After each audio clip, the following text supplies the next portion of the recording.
je voudrais simplement dire que la tolérance est un élément de développement.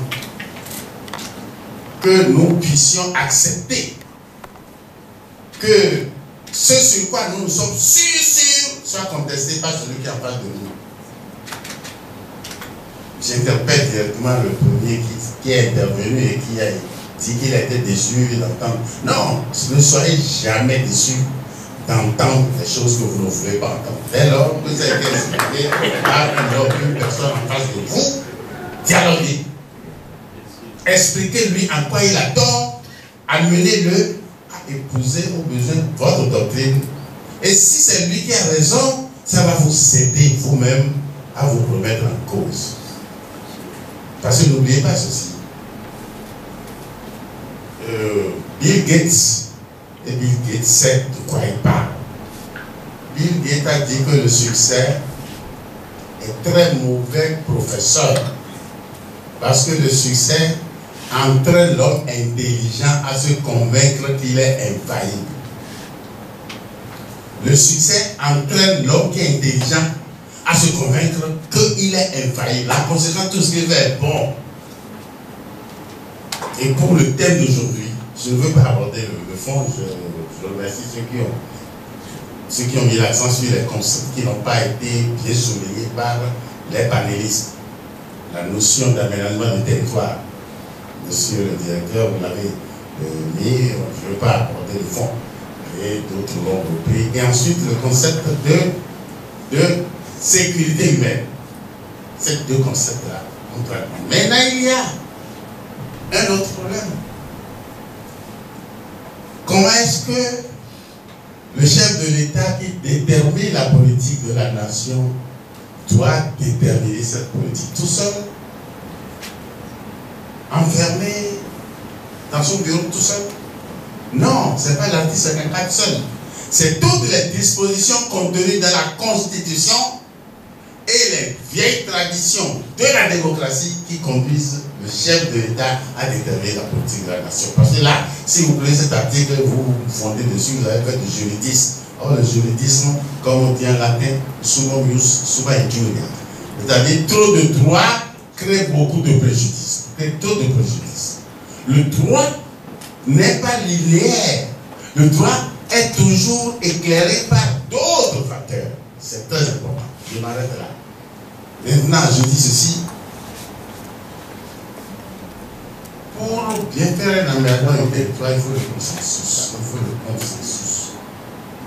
Il faut que, si je veux implanter quelque chose à Djara, que celui qui a Balikwara soit d'accord. Que oui, à Djara a passé avant moi.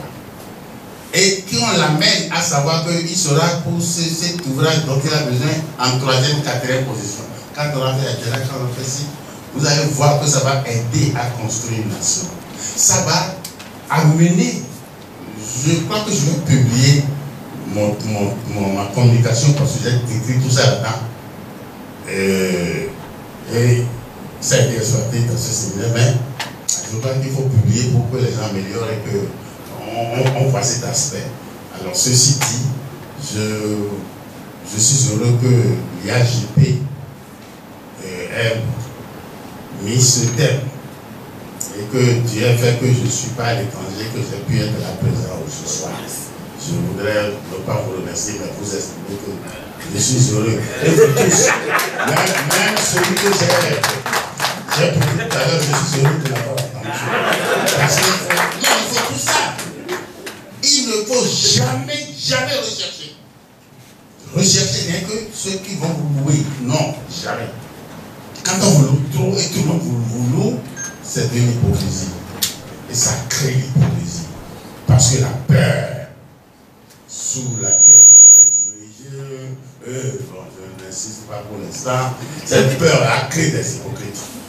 Et la technique dont chacun est capable, on n'ose plus marcher sur cette technique. Nous avons déjà vécu ici sur la révolution, c'était ça. Vos instructions m'obligeraient. On ne donne plus de solution. Non, on ne donne plus de solution. Mais je me dois de donner deux exemples. que ce que c'est que l'aménagement du territoire. Vous savez que le roi du Maroc, moi je prends le Maroc en exemple, je trouve beaucoup de plans. Vous n'entendez jamais le Marocain dire, c'est nous les premiers de ceci, c'est nous les qui disent rien. Mais ils avancent. Ils avancent tout doucement, ils vous clignotent vous-même, ils vous pénètrent, ils s'installent, et ils avancent. En matière de finances, de banques, assurances, mondiales, ils avancent. Et ils nous disent, vous direz jamais, les premiers en Afrique, non. C'est ça, et ils le font. Mais nous, dès qu'on fait un petit truc, nous sommes les premiers. Depuis, l'indépendance, c'est ça. Hassan II a échappé au coup de Skirat. Il a serré les boulons. Et j'allais souvent à l'époque à l'université de Rabat.